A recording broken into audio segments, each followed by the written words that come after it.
It's funny. That's what I call him, Lucy. How's Lucy? Yeah, that above Majestic, they really ticked off the Lucy's. Oh, we did it.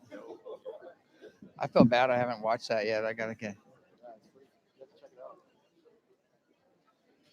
There's about 30 things I got to do as soon as I get through with this. This has just been full 24/7, just cleaning up and getting everything ready to go. And then after this many people, it's going to be a fun cleanup, I'm sure. I'm sure they'll do a great job of cleaning. people are pretty good here. Yeah, it'll just be 2 or 3 trash runs and a little bit of sweeping and undoing the chairs, and we just All the clean. food around, you don't have issues with errors.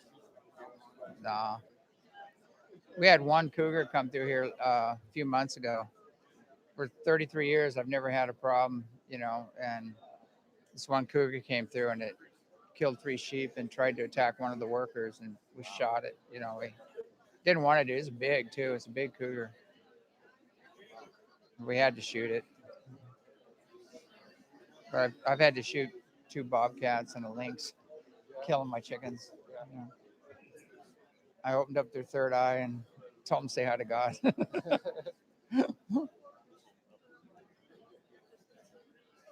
Yeah, people think because you're all spiritual, you're not. I was raised in a hunting family. Yeah. Raised in Texas. Dirty good. 1 minute. Is everybody having fun?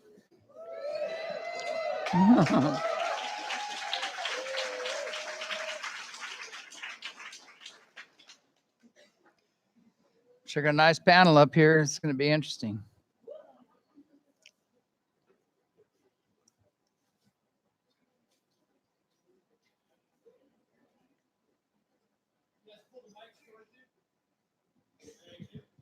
Can you hear us? Or Can you hear me now? testing 1, 2, cool. Do a test. Testing.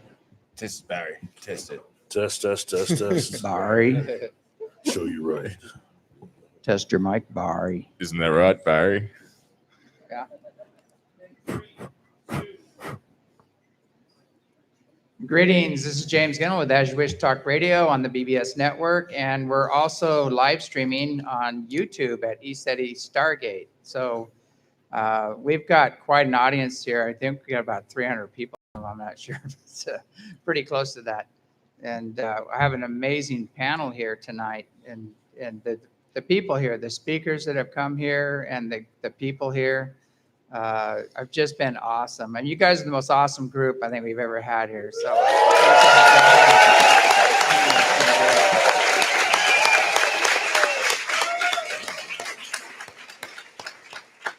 it's funny, we're so diverse and you can really feel the unity coming together. And although we have different opinions on different things, everybody's just communicating and having a good time. And how many people saw the ships last night? Wow, a lot of people. Did you see the big power-ups that came over the house? Yeah, we got those on film, so we'll show those later. And I know other people had some amazing paranormal experiences, seeing all kinds of beings, and the mountain lighting up, the doors opening. So tonight's we're going to have the same thing, I'm sure, because it's clear and we'll be able to see them a lot clearer. But anyway, I want to get to our panel. We've got Corey Good. And,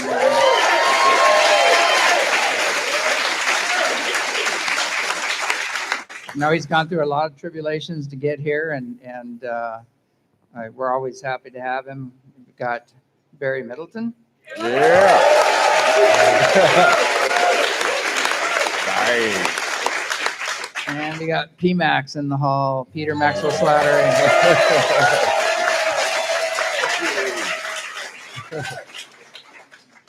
But yeah, there's so many places we can go, and kind of pass the baton down the row here, and ask whatever questions you want to bring up. I mean, what do you think the most important topic right now on the planet, or concerning ufology, or whatever you want to talk about?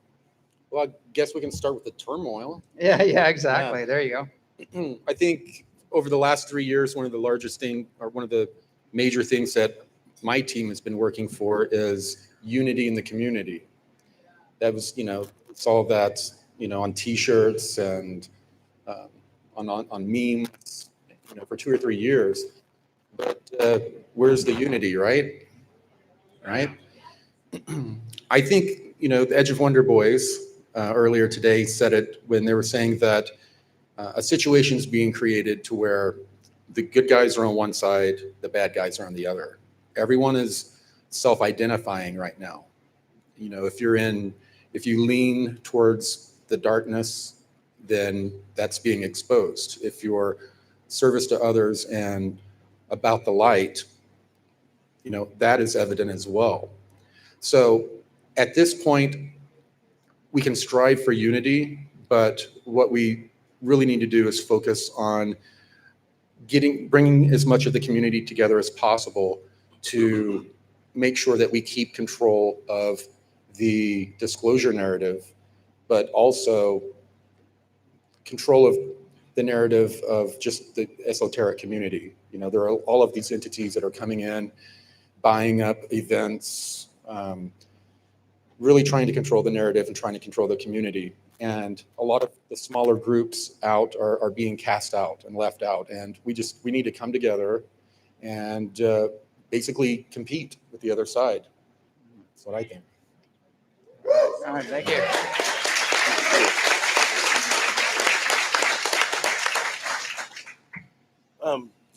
I think that testing too, because this is really representing everything that I've wanted to see. I'm seeing more people, different ethnicities at these events now. I've only been to a few, but it's decisively changed since I've been coming from the beginning. So I think that that's just the fact that awareness is coming about some of these things, not just contact, but as a community, how we need to pull together as a people in order to become a type 1 civilization.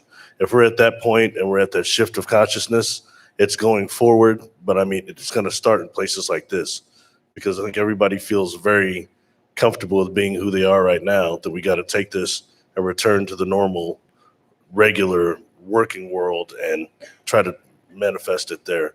So I just want to say thank you to everybody. I personally have gotten really a lot of great conversations going. There's so many brilliant people sitting out here. I mean, seriously, brilliant people. And I'm trying to take in it all. Can't keep everybody's name straight, but I'm trying. So I want to say thank you all. I'll say thank you to Corey, James, Pete. We just did a great video today. It'll come out later on Black extraterrestrials. So it's something that what he's talking about needs to be addressed. And it's great to see this coming together in a different way. So thank you all very much.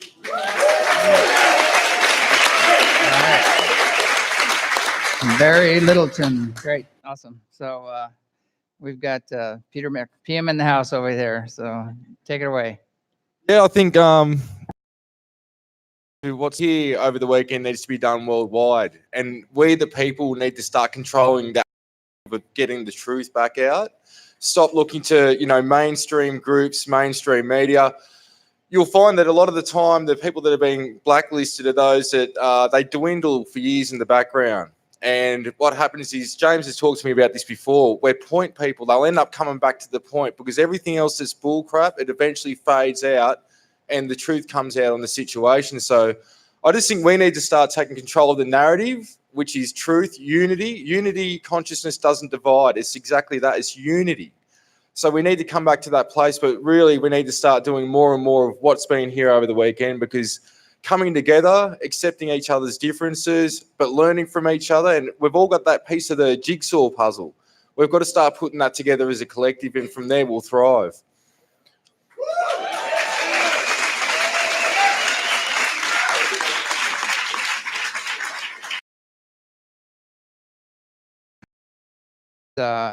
We've been pretty much, I'm pretty used to this. I've been doing this for quite some time, and I'm used to having the slander and the everything else. And my reply is usually, thank you for establishing your ignorance and your character. Have a nice day. That's basically, and I just let it roll off my back. And if I do feel if I can have a dialogue with somebody, even though they're coming at you, if I do feel there's an opening or some way to work with this person, I will. But a lot of times you can't really trespass on another person's truth, and they don't want to open to a new truth. They want to remain in their present understanding, and some want to enforce that. understanding. And to me, that gets old. But, whenever I wrote it out in a newsletter, the more somebody is suppressed, the more somebody is censored, I think they really have something to say. And so I get behind them. And I know I've been doing that with Corey and Peter and Barry, and I know all of us have been shunned quite a bit by certain people in the field. And basically the masks are coming down. We're starting to see who they are. We're starting, and a lot of them have a friend named Lucy, Fur. And yeah. We're just joking about that up here. We both call them Lucy's, so it's kind of a collective consciousness. But I think it's so important, as they were saying, that we get back to unity consciousness, work together. And, I don't care if somebody worships a turnip, I am behind them all the way. They have a right to worship that turnip, or an onion or whatever, it doesn't matter. But I think an onion worship is pretty good because there's all these different layers, and so there probably might be more on track than other things, so anyway, before we start the perpetual order of the onion, we'll go on to the next one. What's wrong with the blue chicken cold? That works. Yeah. Yeah. Problem is, I'm not a vegetarian. I still eat chicken, so I have a really problem. Yeah, I noticed you didn't have any I have blue a problem chickens out eating an there. alien. It just wouldn't feel right to me. So. But anyway, yeah, there's so many. It's so vast out there. There are so many. I mean, Barry brings up a lot of that. Some of the beings that he's seen. He's got ant beings and all these different beings that he's connected with. And what I've understood is that almost every creature here on the earth has a higher order to it. So there are beings that are, might be upright, so, we've had all these encounters with these upright felines and all these other things. And so, who knows what's out there? I've seen little beagles in robes, standing upright. They have a beagle head, but they're the masters. They're like the Yodas, of these places. So, I mean, it gets really weird out there. And so you have to practice that non-attachment, get out of fear, and just learn to develop your inner sensitivity, see what they feel like, and do I want to communicate with them? Because we've had guys appear here, look just like E.T., the movie, and they're wearing robes. And I asked, most people would see these, and I have photographs. I showed you some photographs of them.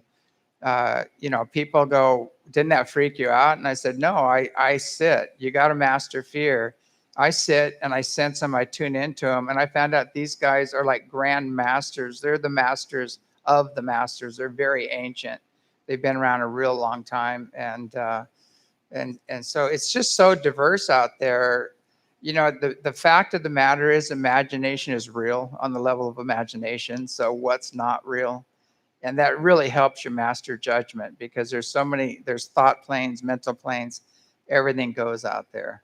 So we just have to let go and listen to other people's stories. And I just go, well, how's that working for you? How's that serving you or others or things like that? And just go from there. But anybody else want to comment on that? Or Something I want to kind of throw in there also is that something like this, there should also be another panel, like people of scientists in here also, because it's where a lot of the reality is coming. I mentioned before, we went over a couple of different technologies I've seen up here. And if I can actually even illustrate it, there's somebody probably in here, or a young awakened starseed, whatever you want to call them, that can make the calculations. And I mean, I know free energy industry right now is having a lot of issues too, I think, just like ufology. But this has got to be overcome. I mean, I don't think that we're in a pretty serious situation right now. And I don't know how much time there is, there's no time to waste. So I think the unity on that and collective consciousness, as far as making our science more spirit-based, and that's going to come along with the organics we discussed yesterday. So it's just, something I think needs to happen. And I'd like to see more scientists come involved and get involved in these groups. That's where a lot of the rifts are. It's between the nuts and bolts types that if it isn't documented, it doesn't exist. And the people that are more faith-based, spiritually based.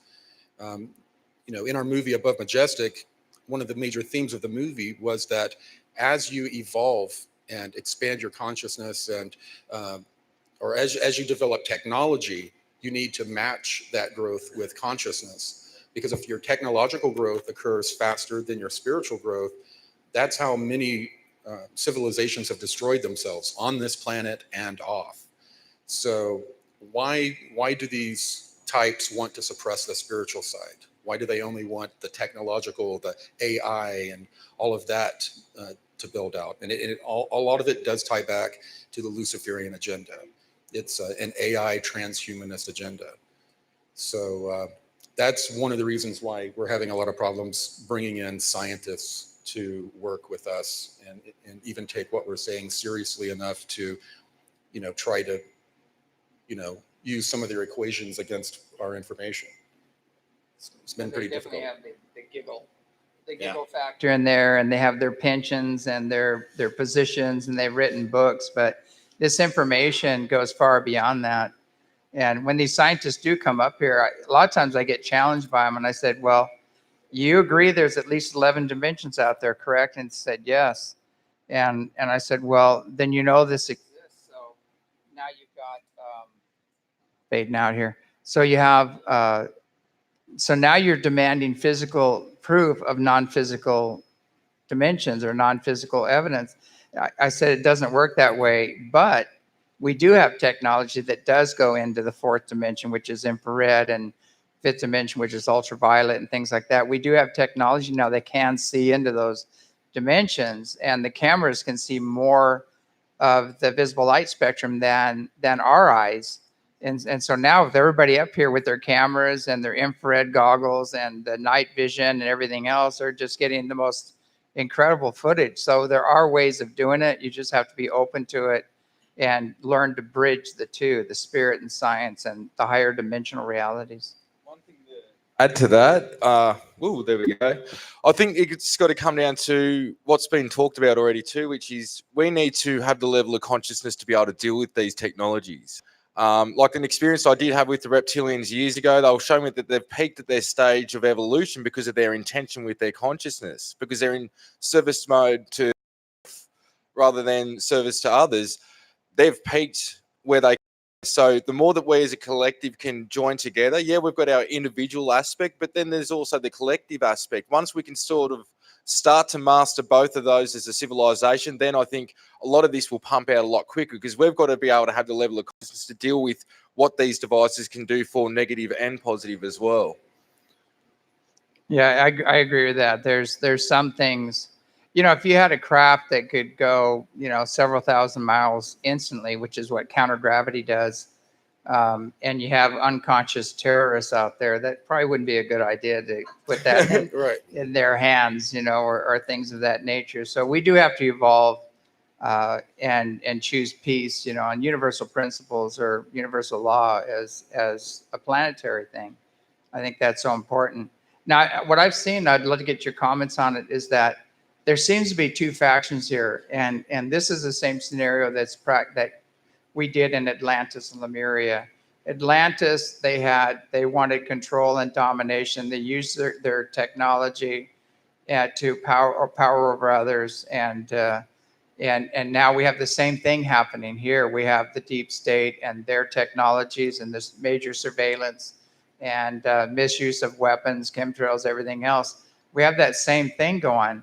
Well, the Lemurians on the other side were the law of one. They saw the creator in all creation, and they're saying, hey, you guys are blowing it. You're taking the wrong direction.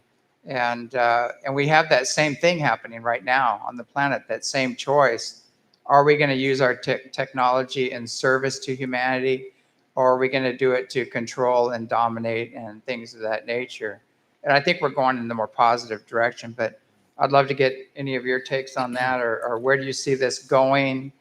Do you think we're going to do the same thing again, like we did in the past, and have to start over as primitives because of some cataclysmic technology problem? Or Yeah, the information that I received was that the the Atlantean civilization was pretty much wiped out, but the remnants of that civilization, there were two families that came from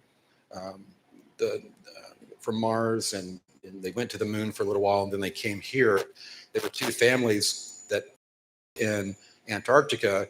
One family took South America and the Americas to develop, and the other family group took Africa on up through Europe.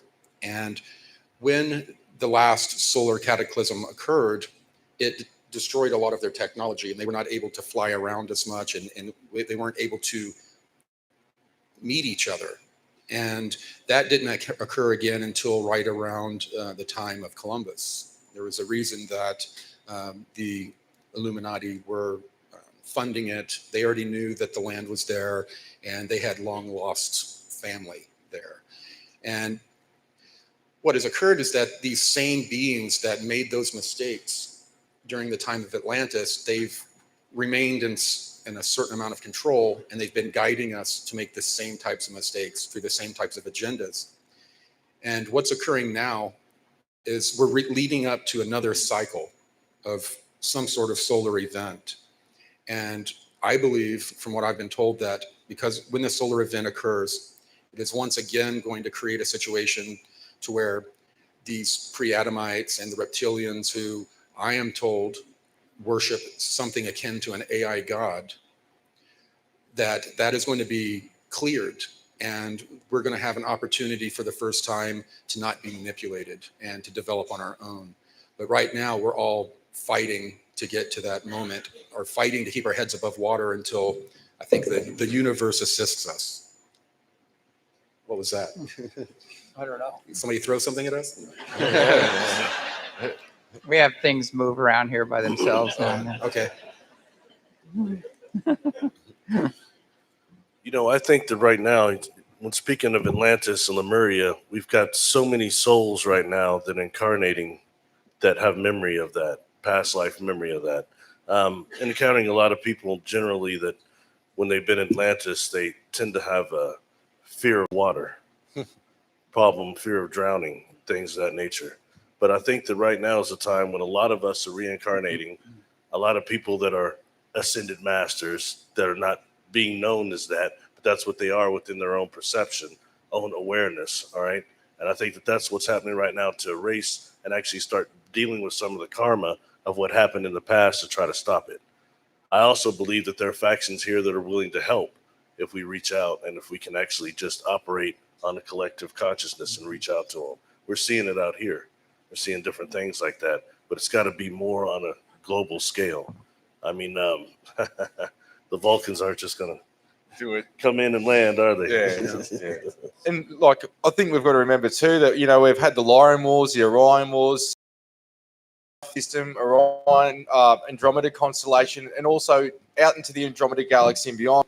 All these civilizations have gone through similar stuff to us, but we are a conglomerate. We're like a super being in the 3D realm, and we're really going through a test much more than anyone else because of what we are capable of if we realize that. So everything's amplified due to the conglomerate of many things in our genetics. And so with the R part of the brain introduced as well, you know, things again get even more amplified, but we can start to master our thoughts and manifest from the blueprint which thought connects to, and do that, anchor it into the physical, as above, so below. That's what we're really got to get back into and really come back into the heart. All right. Thank you. Definitely. Yeah. What I've seen happening right now, that these two factions right now, and I don't like to separate, but it's kind of there is a separation game going on, and there's a great amplifier coming in right now that's amplifying everything. And so the Native American prophecies have talked about this. They've all talked about this. The people that choose a spiritual life in harmony with each other and the earth take the high road. They keep going. The ones that go after technology for control and domination, their world ends. You know, so it's in all the prophecies. You hear the same thing, and that's what I've been seeing. But it's so obvious now when you know these prophecies, you can see who's who.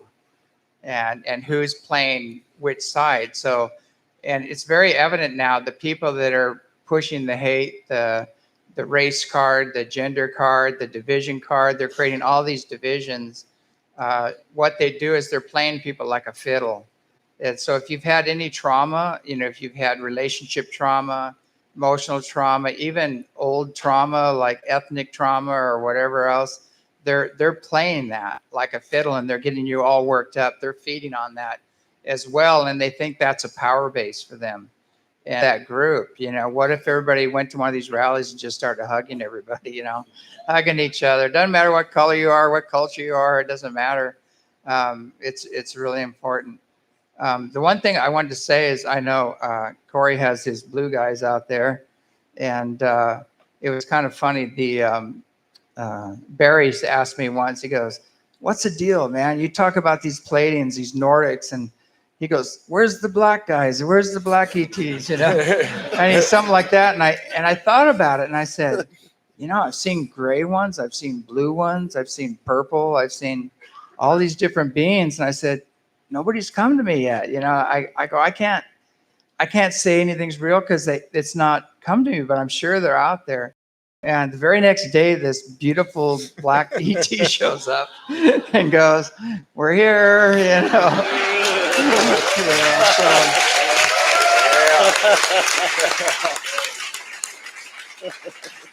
So it was quite interesting. And when I look at the beings from Orion, some of the Orion Counts of Light beings, when you look at them, I said, I see every race in you. I see every race in you. And they said, we're very, very old, and we've already blended. All of our genetics have blended together. And when you look at them, you go, are they Asian? Are they black? Are they white? And they're like this mix of all the genetics.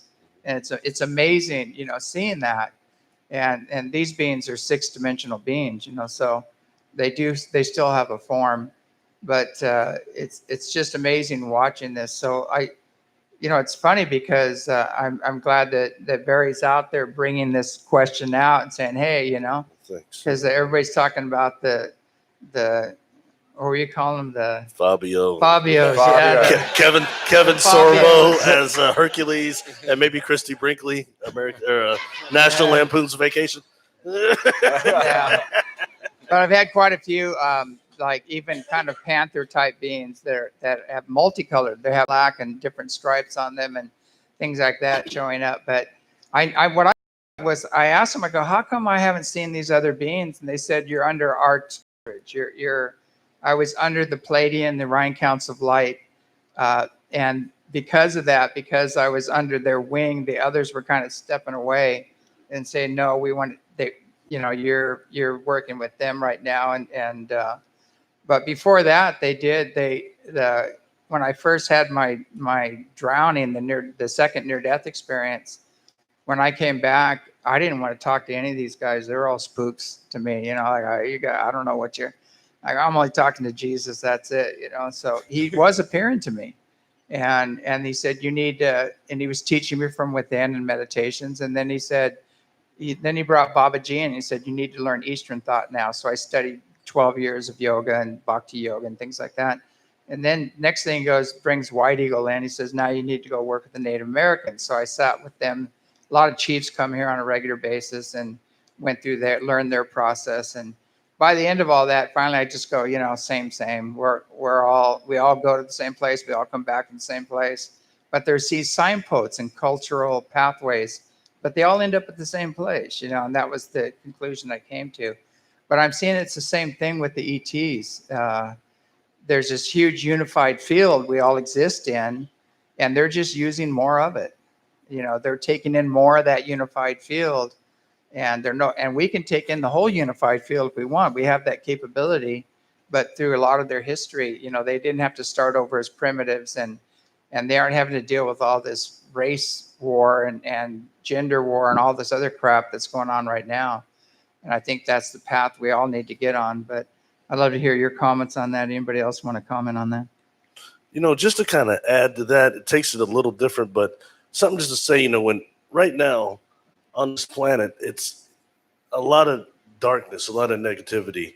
And I think for us, especially people in here, everyone I see in here is pretty much God-fearing people, prime creator-fearing people. So you're under attack at all times.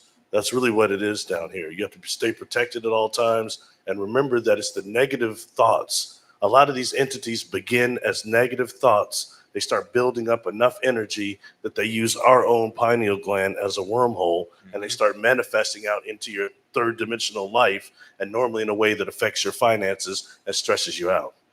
Just like we know when I've been in a haunted house, normally I'll catch you to see these spirits that hiding in closets, using the cashmere effect to try to gain energy, or they'll move into the plumbing, cause the people a lot of problems. Then move into the car, mess with the water, the liquids in the car. Sure, you've seen it before, you know. So just be aware of the thoughts and things that we've been so entrenched in negativity through the mainstream that when we do have other beings trying to reach out to us, whether it's through the quantum hologram or another way when dealing with the divine field, this affects on how they interact with our brains through the divine field. Our fear and these negative thoughts can actually change the whole nature of the contact experience. So I just want to throw that out there. All right. And changing our thoughts too. I think, oh yeah, give Barry a go on.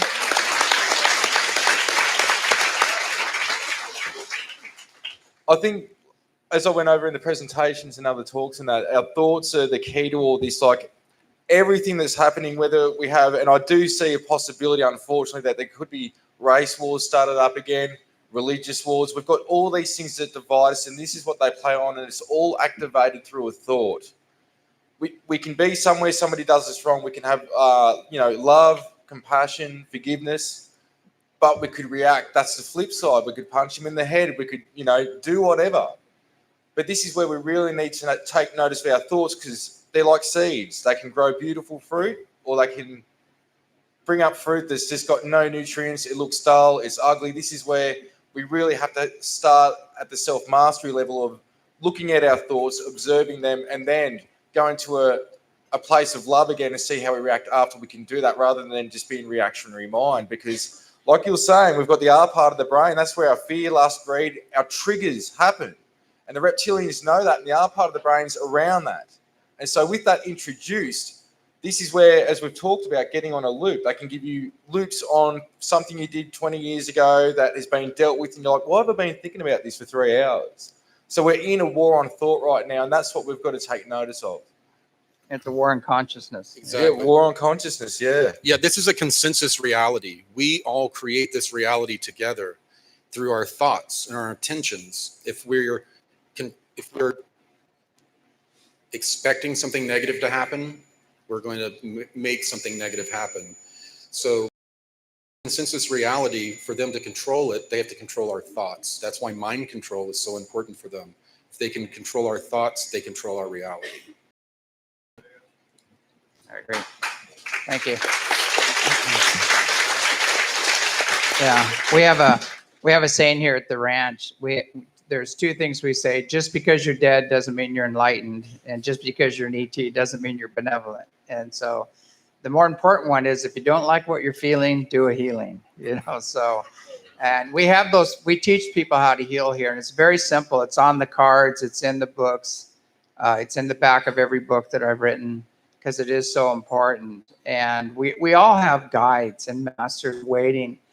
And you can engage the known masters like Kuan Yin, Babaji, Mary, Yeshua, anybody, they're still around. There's the House of Mary, which is this beautiful divine feminine energy the reptilians hate. They can't stand it.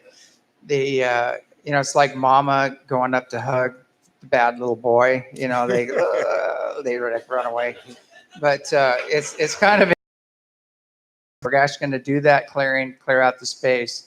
And it's on the website. But it's important if we all just do clearings on a regular basis, again, be self-reactionary mind and get into creationary mind and create the world you want, and keep these other critters away from you by doing these clearings. It's amazing what happens. And what is it? One positive thought or outweighs like a million negatives. So just the people in this room, if we all took personal responsibility and did that, imagine how much that's going to affect.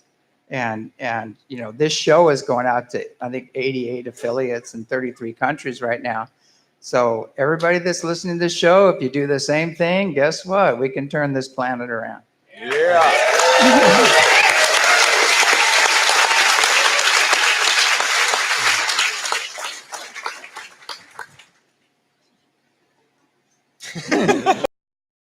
All righty then. Okay, next subject. That's a bit awkward. Yeah. So, I mean, there's so much going on. I'd love to hear some of the groups, maybe starting with Corey.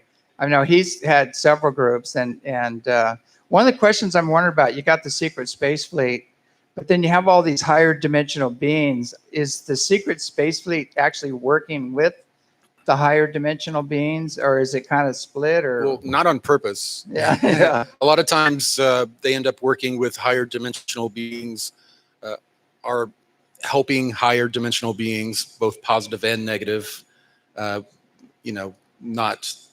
knowing why they're being manipulated or Oh, okay. they're being, kind of manipulated. But for the most part, very few people in the space program even are aware that there is communication going on with a lot of ETs. If they see a strange craft zip through their airspace, they're told that's one of our experimental craft. Mhm. And so there, it is so compartmentalized that you have to be one of the people that it is your job to interact with ETs to really have the information. There can be one little group on a ship that is kind of quiet into themselves, and they're the ones interacting with the ETs. They're the ones that are taking part in these intergalactic slave trades and doing these dark things. And everyone else, they're like on a naval vessel. They're doing their job, God and country, they're good people, but they have no idea in another compartment what is going on. And there's very dark things. And Yeah. that's how I discovered, the human slave trade going on. I got kind of pulled into a situation, and I had been there years and I had no idea that was going on. Is now, do they have some kind of a embassy or a place for interaction with the more benevolent ones? Is there, Yes. is there a, Yes. There are these space stations. There's one off of far outside the orbit of Saturn that no one really ever goes to. That's some guardian group controls it. And then there's another one close to Jupiter, the same distance away. I mean, Jupiter looks real small from the station. And this is where these galactic federation groups come together and discuss this grand experiment of this grand ascension experiment that is a genetic experiment and a spiritual experiment. And they discuss it. And great. Yeah, I've always wondered about that. To me, it's like, even though we do have some pretty advanced technology compared to some of these other beings that are thousands of years ahead of us, even millions, it's probably not in our highest and best good to go firing on these guys. No.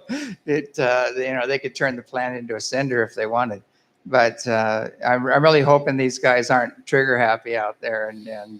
No, a whole protocol's developed back before we developed the ability to solar warden, the ability to patrol our own solar system. These groups came and went as they wanted. Now, when they come in, they have to have permission before they come in. When they come in, they have to give a friend or foe signal. If they don't, we're going to chase them down, and then there's a possibility of conflict. There are these protocols set up now. But if someone comes into our solar system without a friend or foe signal, they're going to have different ET groups from our solar system that think they own it, as well as the secret space program, converging on them to find out what's going on, why they're there. Okay. I want Go ahead, to Barry. jump in here. Okay. Privately, a couple times last night, and especially today, we talked about, instead of it being so much these space wars, a temporal war. Yes. And you gave me the best description of a temporal war I've ever heard today. I was wondering if maybe you would be interested in going into that a little bit. It's so real, and I think... Are you talking about the Anshar, when I was telling you about how... Like the time and the timeline? yeah. Yeah, the Anshar are some of these inner Earth groups are us from the future. And what had occurred is that sometime in our future, thousands of years, all of these groups, had naturally developed in their timeline, and they started getting these weird Mandela effect type of things. And they were able, through their consciousness technology, to trace it back like 17 million years. So they sent a small group back 17 million years to manicure the timeline. Well, it turned out that there were not only reptilian type groups, but all of these other groups that were also, they wanted a different timeline to occur. So they were going back in time, manipulating things, jumping around in time. They can jump around in time as easily as we think of them jumping around in space. Even if they're, warp technology jumping around, there's no difference between time and space at that, when they're at that level. So they've been manicuring this timeline, and we have reptilians that have come in and they're saying, no, this is not the correct timeline. Dinosaurs were on this planet and they were supposed to naturally develop into us. And this is one of the things that they claimed. And, this mammalian group came in and destroyed this reptilian experiment and created this current experiment. And they're fighting to restore this timeline that they're claiming exists, but there's a lot of deception in that. So they're fighting, not everyone thinks of this big war with the reptilians as this major galactic battle, but it's really a temporal battle. They're fighting over a timeline. Boom. I'll tell you, and this ties in for anybody that was listening when I spoke yesterday. I showed you an illustration of these Nordics that I bit some crow on, all right?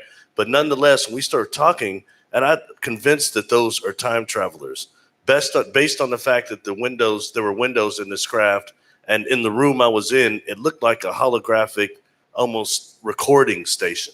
But then he had mentioned this, and it almost sounds like these gentlemen might be some type of Temporal Commission, temporal officers, something like that, or just historians. Either more, it puts more into the plot of it, I think, and it's worth observation. I've heard for a long time how there were certain factions that were trying to jump our timelines in every way into a war, and how much when we detonate any bomb that's based on the hydrogen molecule, how it tears through the dimensions. So I think that's all relative right now. We were talking earlier too, Barry, about there was information I wrote back years ago in terms of there was something to do with the solar type of event. Now, I don't know if it had to do with what you've been describing, Corey, but where basically there was a large amount of humanity was sent into the Earth. Now, some of them turned into greys, worked with the reptilians, and then some of that faction broke off and went into Zeta Reticuli, put outposts throughout the solar system and beyond. The ones that were on the surface, they ended up going to the Pleiades and Orion. But then there was different factions coming back from about 20,000 years in the future to 40 plus. And I've come across other people that had even been in military projects that talked to me with the same, or if not similar information. But when we talk about this time war going on, I think a weird thing to add in is the AI, because they're jumping back and forth in time, but the AI is a multi-dimensional technology that's still affecting them millions of years ahead. So this is the thing that's got to be brought down, and this is what is feeding, we're actually feeding that grid to stay in existence through fear, the energy that is sucking up through, I guess, that circuitry board of our cities and roads that I was talking about presenting the other day, where we look at computer circuits and then, or energy circuit boards, and then we look at certain temple structures, shopping centers, we look at the domes, the churches, mosques, all these different devices is basically sucking that energy up, feeding the AI. So there's this thing where the AI is still in existence in the future and back in time as well, because it's multidimensional.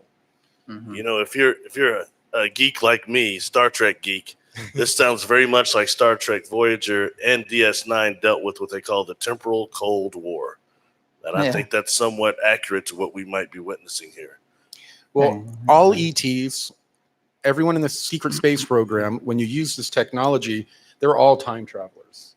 When you're traveling these vast distances in a blink of an eye, that's time travel. 100%. And when they're traveling through the cosmic web, in the cosmic web, there is no time, you know? So when this AI consciousness, the best way they can describe it, was bled into our reality, it inhabits multiple realities. When it invaded our reality, we can't even tell when it is, if it happened a year ago or 10,000 years ago, because once they came into our reality, they were in all time, you know, present, past, and future. Yeah. Yeah, it's an interesting concept. You know, I was talking about that. We watched this ship up there morph into 4 ships and then back to 1 again. And I go, wow, that's some technology. And the more I thought about that, I said, I don't know if I could handle 4 me's, you know, like, and how would you go back, you know, to your other you, and then there's 3 other yous, and it's kind of an interesting concept. And could you handle that? Could you handle? It'd almost be like having 4 death experiences or something, and so you really got to get out of this fear of death and fear of everything else if you're going to do these jumps and things like that, and get out of your ego, because, you know, but I thought about that. Let's say you're flying along, your ship gets blasted, and somebody just goes back in time and gets on the ship and just go, hey, left turn, you know, like, like, don't go there, left turn, you know, hit warp 7 or something. And then, did that ever exist, or that timeline? It's kind of interesting. So I always thinking about, people see these craft flying alongside of each other sometime, and they'll see an exchange going on between the 2 crafts. And they go, oh, it's a war. You know, they're 2 ships and they're blasting each other like ships, like cannons or something like that. And I go, you know, if these guys are that advanced, they're going to be popping in from another dimension, another time, and do their thing and get out. You know, that's the kind of wars that would happen with an advanced civilization. But I see that, and I was watching these 2, and they just cruised along side by side, and there was an exchange going on. And I go, I bet you they're like, people are going back and forth transporting or goods or supplies or something. You know, it just didn't seem like nobody's doing any evasive maneuvers or anything else. So and so we have to be careful about projecting our consciousness into these venues, because it's so far beyond what we can think. I mean, they're so advanced. And that's in the UFO community. People go, it's nuts and bolts. It's the Nazis, you know, it's the back engineering. They're all bad, you know, or they're all good, you know, and it's time travel. And each group says, this is it. This is it. And I'm going, it's all the above, you know, it's all going on. So we can't pigeonhole this anymore. And I've said that over and over. The only way we are going to figure this out is if everybody learns to cooperate.